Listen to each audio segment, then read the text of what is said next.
GMNA uses artificial intelligence for generated speech, visuals, and production. AI-generated content may contain errors. Please verify important information before making decisions or taking action.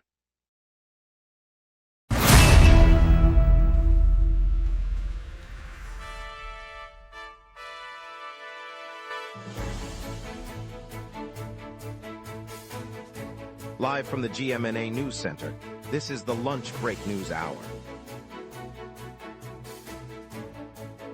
Good afternoon, I'm CJ Waterhouse. Our lead story looks at a Montreal lab pioneering animal protein research for pandemic preparedness, while traffic snarls loom from road closures across the city. Later, we'll spotlight Café du Coin, Verdun's newest community hub. Over to you, Jeff. The city's Heritage Society will launch a guided bus tour of Old Montreal tomorrow morning, departing from Place Jacques Cartier at 9 o'clock, lasting approximately 2 hours. Tickets cost $15 for adults, $10 for seniors and children under 12, and the tour includes commentary in French and English, covering historic sites such as Notre Dame Basilica. Reservations are required through the Heritage Society's website, with a maximum of 50 participants per tour, and local businesses are sponsoring complimentary refreshments at the final stop. Lots to get to. Let's begin our midday news. After a quick reminder about the downtown guided bus tour starting tomorrow morning, free for seniors and children. Here are our top stories. Polytechnique Montreal scientists are cultivating animal protein in a lab to enhance Canada's pandemic preparedness, part of a national push to strengthen biomedical defenses. Matthew Lachance has the full story. Scientists in the Polytechnique Montreal lab are growing animal protein inside controlled bioreactors, aiming to create a supply chain that could be tapped if a pandemic disrupts traditional meat production. The team isolates cells, feeds them nutrient blends and monitors growth, producing tissue that mimics real muscle without raising live animals. Researchers say the approach could provide a rapid, secure source of protein for hospitals and the public should an outbreak limit livestock operations. It brings together virologists, bioengineers, and nutrition experts working side by side in the same facility. The project receives federal funding as part of Canada's wider push to strengthen biomedical research and pandemic preparedness across the country, linking laboratory innovation to national health security. Matthew Lachance, GMNA News, Polytechnique Montreal. Montreal's aging structures are collapsing, with a downtown building falling in June 2026 and a hotel operating on sloping floors. City officials and La Presse have raised concerns about public safety. Matthew Lachance has the full story. An aging downtown block has reached a breaking point, with a vacant office tower finally giving way in June after months of visible cracks and rusted supports. Nearby, a historic hotel continues to welcome guests despite its sloping floors, a condition officials say makes the structure unsafe. City inspectors have cited both sites for neglect, noting that repeated warnings went unanswered and enforcement actions were limited. La Presse reports that dozens of other buildings across the city show similar signs of decay, putting residents and businesses at risk. Municipal officials acknowledge the problem and say they are reviewing inspection protocols, but no timeline has been set for remediation. Matthew Lachance, GMNA News, Montreal. Quebec and Newfoundland Labrador officials are set to unveil a new energy pact that would reshape the Churchill Falls hydroelectric arrangement and boost electricity exports after years of negotiations. Colette Barbeau has the full story. Officials from the Quebec government and Hydro-Quebec are meeting today with their counterparts from Newfoundland and Labrador and Nalcor Energy to prepare a joint announcement. The two provinces say the new agreement will reshape the decades-old Churchill Falls power contract, opening the way for greater electricity exports from the Labrador-based hydroelectric complex. Negotiators have been at the table for years, seeking to balance revenue sharing and transmission upgrades. Speakers expect to detail how the revised deal will boost generation capacity and support cross-border power markets. Details will include a projected timeline for transmission upgrades and an estimated rise in annual export volumes. The unveiling is slated for later this morning, marking a significant step in the long-running effort to modernize the historic arrangement. Colette Barbeau, GMNA News, Montreal. The Parti Québécois has tapped journalist Stéphanie Martin from Journal de Québec to boost its communications as the party gears up for the fall 2026 provincial election. Matthew Lachance has the full story. The Parti Québécois announced today that it has brought on journalist Stéphanie Martin from the Journal de Québec to serve in its communications team. Party officials say the move is meant to boost the message machine as the campaign season ramps up for the provincial elections slated for the fall of 2026. Martin, known for her political reporting, will join a staff that has been expanding over the past few months. The recruitment comes as the party works to sharpen its outreach ahead of a tightly contested race. Observers note the timing aligns with a broader push to refresh the party's image before voters head to the polls. Matthew Lachance, GMNA News, Montreal. Refusals at Quebec CEGEPs have risen 40% year-over-year, with roughly 1,200 applicants denied admission as institutions grapple with limited classroom capacity. Ramai Gaudreau has the full story. Admission refusals at Quebec CEGEPs have surged, with roughly 1,200 applicants turned away this year, a rise of 40% compared with the previous cycle. Administrators say the spike stems from a chronic lack of classroom capacity, forcing institutions to cap enrollments despite a steady flow of hopeful students. Many campuses report that hallways and labs are already operating at full stretch, leaving little room to accommodate new entrants. Prospective learners are now facing longer wait times and in some cases having to seek alternatives outside the province. Technical and health science programs face the tightest lab space, pushing instructors to reject entire sections. The Provincial Education Ministry has acknowledged the bottleneck but has not announced new funding for additional classrooms. Ramai Gaudreau, GMNA News, Montreal. We'll look at the police's new license plate camera probe and hear from residents fighting a hazardous waste landfill in Blainville. We will be right back. Every day, important stories happen across the city before any news crew arrives. Sometimes, the very first person at the story is you. When you witness something newsworthy, open the GMNA Citizen Reporter app and start your report. The app guides you through every step while your report is delivered directly to the GMNA newsroom. Every submission is reviewed by our editorial team, and approved reports may be featured on GMNA. Get the GMNA Citizen Reporter app today at my.gmna.ca. Your city, your news. Welcome back. Montreal police confirmed deploying an automatic license plate recognition camera in a targeted investigation, collecting vehicle data to support the case. Matthew Lachance has the full story. Police confirmed today they have set up an automatic license plate recognition camera as part of a focused investigation.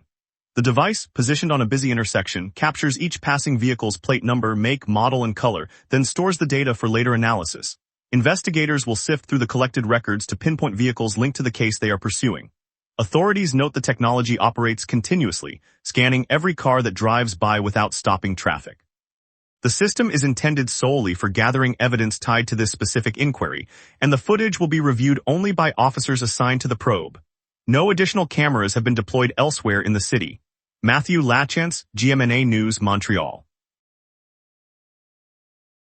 Residents of Blainville are rallying against Stablex's proposed expansion of its U.S.-owned hazardous waste landfill, citing proximity to homes and fears of toxic exposure. The protest continues this August. Ramai Gaudreau has the full story. Protesters gathered outside the Stablex hazardous waste facility in Blainville this August, demanding the company halt its planned expansion. They argue the landfill sits too close to homes, raising fears that toxic chemicals could drift into the neighborhood. Residents formed a line of signs and chants as trucks continued to deliver additional containers to the site.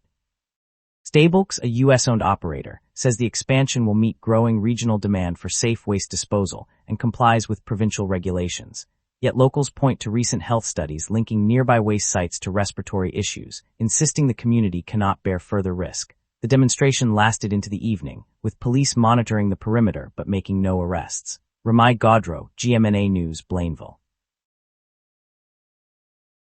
Via Rail Canada plans a new multimodal station in Dorval to link passengers directly with Montreal Trudeau Airport via public transit. The project aims to streamline airport access. Matthew Lachance has the full story. Construction crews are already clearing the site beside the existing rail line in Dorval. where a new multimodal station will rise to link via rail services directly with the public transit network serving Montreal Trudeau International Airport. The design calls for a central platform, bus bays, and a light rail spur that will let passengers transfer without leaving the terminal area. Officials say the project aims to cut travel times for airport goers, offering a seamless alternative to driving. Via Rail, Canada's national passenger railway, will fund the build and coordinate with the airport authority and local transit agencies. Work is slated to begin later this year, with the station expected to open in the early 23rd decade. Matthew Lachance, GMNA News, Dorval. Universities across Quebec say new federal and provincial enrollment caps have sharply cut international student numbers, putting research funding at risk. Officials argue the quotas protect capacity, but campuses fear long-term impacts. Ramai Gaudreau has the full story. Universities across Quebec are reporting a sharp drop in international student enrollment after Ottawa and the provincial government introduced new caps on admissions. Administrators say the quotas have slashed the flow of overseas learners, cutting class sizes and reducing tuition revenue that funds laboratory work and graduate fellowships. Faculty members warn that without the influx of foreign scholars, research projects that rely on their expertise and funding could be scaled back or postponed. The federal and Quebec authorities argue the limits are needed to manage housing and labor market pressures, but university leaders stress the immediate impact on scientific output. Fields ranging from biomedical engineering to climate modeling could see fewer grant applications and slower progress. Ramai Gaudreau, GMNA News, Montreal. UQAM graduate is rallying 810 volunteers to form the largest human lily, aiming to break the Guinness World Record in Montreal this Sunday. Nadia Bellafuel has the full story. At a public space in Montreal, a recent UQAM graduate is coordinating an effort to assemble 810 volunteers into a massive lily shape.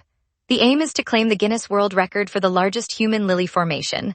Organizers say the design will be laid out on the ground, with participants positioned to form the petals and stem in a single, coordinated moment. The attempt is scheduled for Sunday, 16 August 2026, just after dawn. If successful, the record would surpass the current benchmark for a human lily. Participants have been recruited through social media and local community groups, all rehearsing the layout in the weeks leading up to the event. Nadia Bellafuel, GMNA News, Montreal. Let's get a look at your afternoon forecast with our weather team. A stagnant high-pressure ridge and a swift western jet keep Montreal dry while clouds linger overhead. On this date, Montreal once baked to 30.7 degrees Celsius in 2015, a blistering peak that rode the tail of a lingering heat wave across southern Quebec. By contrast, the coldest August 17th came in 2025, when temperatures dropped to 11.4 degrees Celsius as an early Arctic air surge slipped southward behind a fast-moving cold front. Normal August 17th highs sit near 23 degrees and lows around 16, so today's 22 degrees feels modest between those extremes. The live radar screen shows a blank swath of reflectivity across the province, no rain bands or snow showers in sight. That emptiness matches the steady pressure field and the western jet streaming aloft at 146 kilometers per hour, which simply slices the air mass without forcing lift. With no upstream moisture, the next few hours will remain dry over Montreal. At noon, Montreal sits under a dense overcast with 22 degrees Celsius and humidity near 94%. The western wind whispers at 8 kilometers per hour, barely stirring the damp air. A steady high-pressure ridge dominates, while a fast western jet at 146 kilometers per hour rides aloft, keeping the atmosphere stable. Temperatures will climb to 24 degrees by mid-afternoon as clouds break and the sun peeks through. The UV index registers 4, a modest level for the day. Winds will shift to the southwest, reaching a maximum of 10 kilometers per hour, feeling light on the skin. No precipitation is expected, and there are no active weather alerts. As the sun sets near 8 o'clock, conditions will remain clear and mild. Looking ahead, Tuesday repeats today's pattern with a high of 24 and a low of 16 under a thick cloud deck. Wednesday warms to 24 again, but a chance of rain at 40% appears as a weak trough nudges the jet south, introducing a splash of moisture. Thursday steadies at 23 degrees high and 16 low, the sky clearing as high pressure reasserts itself. Friday mirrors Thursday, offering mainly clear skies and comfortable 23-degree highs. Saturday turns the heat up, reaching a high of 26 and a low of 17, the sun dominating a clear western flow. No weather alerts are in force for the next 5 days, so plan accordingly. And that's your weather. Remember, the lunch break is also available as a podcast. Listen anytime on Spotify or wherever you get your podcasts.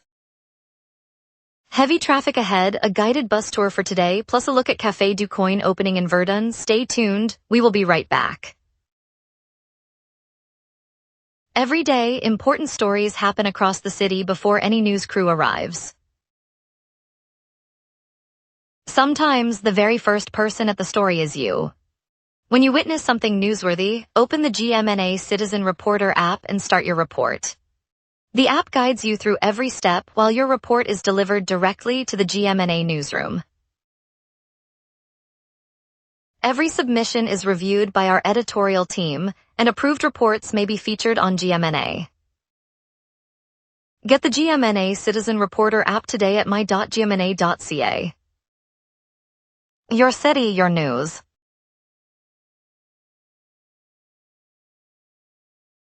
Turcotte Interchange remains closed, forcing all traffic off Highway 720 East between the interchange and Notre Dame and de la Cathédrale streets. Drivers are being rerouted onto the Décurie Expressway and Boulevard St. Laurent, adding at least 15 minutes to east-west trips. To the north, Highway 13 North is shut between Exit 6 at Highway 40 and Sampson Boulevard, while Highway 13 South is also closed between Exit 15 at St. Martin Boulevard and Henry Bourassa Boulevard. Both closures divert traffic onto Autoroute 50 and St. Laurent Corridor, creating heavy backups on Rue St. Laurent and Rue St. Denis. On Highway 20 East, one lane is closed between the St. Pierre interchange and Angrignon Boulevard, and the westbound entrance at St. Anne de Bellevue Boulevard is also blocked, slowing flow. The Mercier Bridge runs with a single lane toward the South Shore, and the Jacques Cartier Bridge operates with one lane toward Montreal. All transit lines are running normally, so commuters can rely on the metro and bus network this afternoon. The Lion King musical lands at Place des Arts on 19 August, a French-language spectacle of costumes, choreography, and live orchestra that promises family-friendly magic. It's a chance to enjoy Broadway-level theater without leaving Montreal. Today, a guided bus tour rolls through the city, stopping at St. Joseph's Oratory, Old Montreal, and other iconic sites, perfect for a midday break and photo ops. Around town, Cirque du Soleil's KURIOS lights up venues from Place des Arts to outdoor stages, delivering contemporary circus thrills throughout August. The blend of acrobatics and technology offers a fresh take on the classic circus. As the sun sets, free outdoor movie nights pop up at parks like Jean Drapeau and Place des Festivals, letting you catch classics under the stars, a relaxed evening with friends. Keep an eye on the upcoming MAD Festival later this week, a fashion and design showcase that will turn the Cartier des Spectacles into a runway. That's the pulse of Montreal right now. And now here's Jason with sports. Morning buzz on the Habs, prospects, netminders, and a captaincy flashback. Jard Davidson lands at 20 on the Canadiens' top 25 under 25 list after a roller coaster AHL season. A 9-goal, 2-assist burst earned him an NHL call-up, but he managed only 7 goals and 7 assists in his final 40 games, raising questions about his consistency heading into next year. Jakub Dobeš breaks into the NHL Network's preseason elite, ranking 10th among league goaltenders. The recognition spotlights Montreal's depth chart, where Dobeš now challenges for the backup role and could push the veteran starter, adding pressure to secure his spot before training camp begins. The Canadiens' captaincy has long been a summer spectacle, with past battles igniting fierce debate among fans. That tradition endures, reminding the organization that leadership decisions still shape locker room chemistry and market narratives, a factor to watch as the club approaches its next roster overhaul. Stay tuned, Habs fans, the season's story is just beginning. Thanks, Jason. Café du Coin opens its doors in Verdun, right on Rue Wellington, bringing specialty coffee, fresh pastries, and a rotating menu of locally sourced dishes to the neighborhood. Owner Marie-Claude Tremblay envisions the space as more than a cafe, a community hub where weekly art shows, cooking workshops, and open mic nights foster connections among residents. By highlighting Verdun's emerging food scene, The cafe gives local producers a platform and invites neighbors to linger over a latte or a seasonal soup. It's the kind of place that turns a quick coffee run into a shared moment, reminding us that Montreal's spirit lives in the small, welcoming corners of the city. Up next, we'll break down the fall opening for sandhill crane hunting across Quebec and the anti-hail cannon trial at an orchard. Every day, important stories happen across the city before any news crew arrives. Sometimes, the very first person at the story is you. When you witness something newsworthy, open the GMNA Citizen Reporter app and start your report. The app guides you through every step while your report is delivered directly to the GMNA newsroom. Every submission is reviewed by our editorial team, and approved reports may be featured on GMNA. Get the GMNA Citizen Reporter app today at my.gmna.ca. Your city, your news.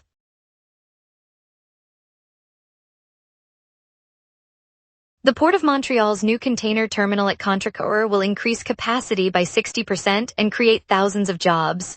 A nation-building push set to reshape the regional Montérégie economy, attract significant new business for the area and ease St. Lawrence traffic. Carl Dumont is there. Carl Dumont. Thanks CJ Waterhouse. I'm standing on the concrete promenade of Contrecoeur's waterfront, the St. Lawrence River glimmering under a bright June sky. Behind me, a row of towering gantry cranes swings into place, their steel arms catching the sun as workers in orange vests guide massive steel girders onto the new wharf.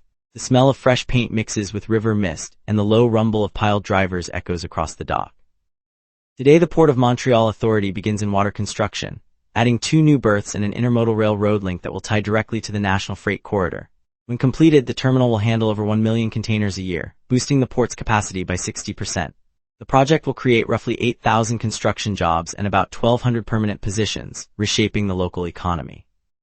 For the families here, it means steady work and a future built on the river's flow. Carl Dumont virtually at Contrecoeur.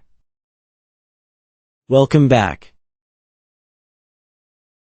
This fall, sandhill cranes will be reclassified as fair game, opening limited hunting zones in select regions of Quebec and parts of Ontario, a reversal of previous protections.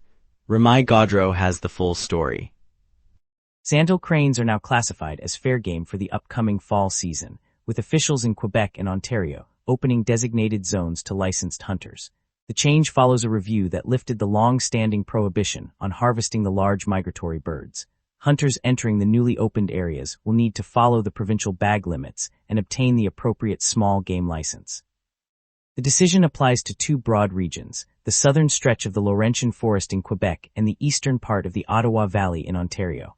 Game wardens will be on the ground to enforce the rules and monitor populations throughout the season, throughout the province as well. Ramai Gaudreau, GMNA News, Laurentians.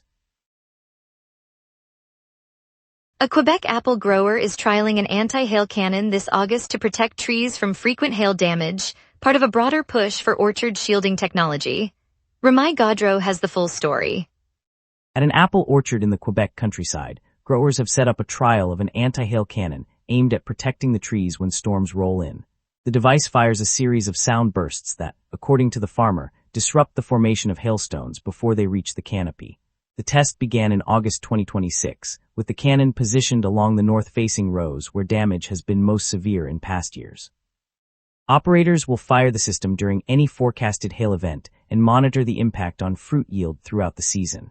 Early observations suggest the blasts may reduce the number of broken apples, though researchers remain cautious until the full harvest is evaluated. Ramai Gaudreau, GMNA News, Montreal. Thank you, Montreal, for joining us on the lunch break. Today's look at the lab advancing animal protein research for pandemic preparedness reminded us why innovation matters. We'll be back tomorrow with more stories that shape our city, so stay tuned and have a great evening.